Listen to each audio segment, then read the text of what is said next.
Everyone, welcome back to my channel. मैं आ गई हूँ एक और नई कहानी के साथ, सस्पेंस, थ्रिल और इमोशन से भरी हुई। तो चलिए बिना किसी देरी के स्टार्ट करते हैं आज की स्टोरी। शाम के करीब 4 बज रहे थे। सड़कें खाली थी। हवाओं में एक अजीब सी खामोशी तैर रही थी। रिया स्कूल से लौटी थी।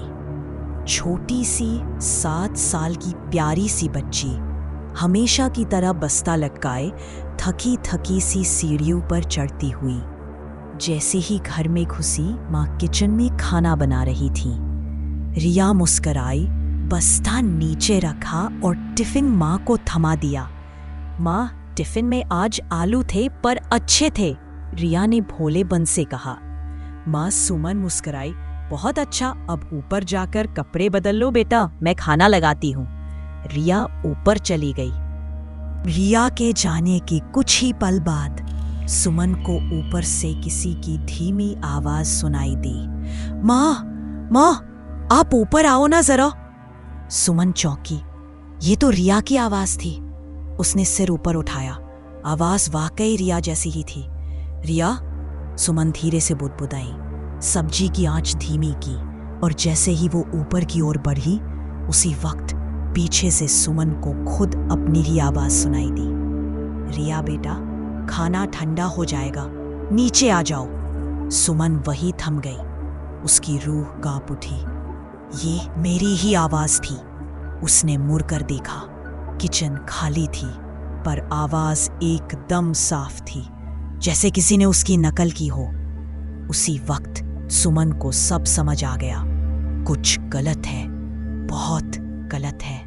सुमन दौड़ते हुए उस पुरानी अलमारी के पास पहुंची, जहां एक पुराना इमरजेंसी रूम बनाया गया था। घर बनने के वक्त उसने जल्दी से दरवाजा खोला और खुद को अंदर बंद कर लिया। सांसें तेज, दिल की धड़कन जोरों पर। वो रिया नहीं थी, और जो किचन में मुझे बुला रही थी वो भी मैं नहीं थी। उसने अंदर अंधेरे में बैठकर इंतजार करना शुरू किया, रिया के नीचे आने का। उधर ऊपर रिया तैयार हो रही थी। तभी नीचे से माँ की जानी पहचानी आवाज आई।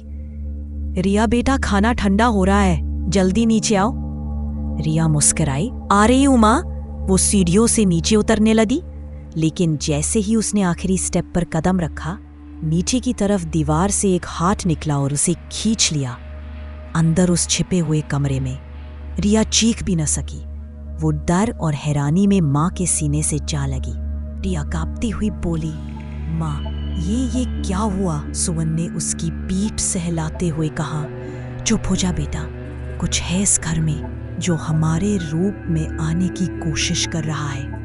तू ऊपर थी, लेकिन उसी वक्त कोई मुझे तेरी आवाज में बुला रहा था, और जब मैं ऊपर जा रही थी मुझे मेरी ही आवाज सुनाई दी जो तुझे बुला रही थी। रिया सन्न रह गई। मतलब माँ, बाहर जो भी है वो ना आप है ना मैं। अंदर बैठे बैठे दोनों को सुनाई दी बाहर से आवाजें। बर्तन खड़कने लगे। फिर वही आवाज, रिया बेटा, खाना ठंडा हो गया है। सुमन, जल्दी आओ, सब्जी जल रही है। लेकिन बाहर कोई नहीं था। सुमन ने धीरे से छड़ी निकाली जो उनके दादाजी छोड़ गए थे, जिस पर कुछ संरक्षक मंत्र लिखे थे। सुमन ने दरवाजा थोड़ा खोला। बाहर एक परछाई चल रही थी, बिल्कुल सुमन जैसी, पर उसका चेहरा साफ नहीं था। आंखें एकदम काली, गहरी, जैसे शून्य में देख रही हूं। वो कुछ गुनगुना रही थी, लेकिन शब्द नहीं समझ आ रहे थे। सुमन ने धीरे से मंत्र पढ़ना शुरू किया, और जैसे ही छड़ी बाहर निकाली, वो परछाई जोर से चीखी और धुएं की तरह हवा में विलीन हो गई। अगले दिन उन्होंने पूरा घर साफ कराया, पुरोहित बुलाया, हवन करवाया। सबने कहा अब सब ठीक है। पर आज भी जब रिया सीढ़ियों से नीचे उतरती है तो आखिरी स्टेप पर एक हल्की सी फिसलन, एक ठंडी हवा का झोंका और वो दीवार जो अब भी थोड़ा सा खुला है, उसे हर दिन याद दिलाते हैं जो भी था वो आज गया है पर फिर कभी आ भी सकता है। तो ये थी आज की कहानी। कमेंट करके ज़रूर बताइए दोस्तों, आपको आज की कहानी कैसी लगी। अगर अच्छी लगी हो तो लाइक का बटन दबा देना और ऐसे ही और स्टोरीज सुनने के लिए सब्सक्राइब कीजिए मेरे चैनल को।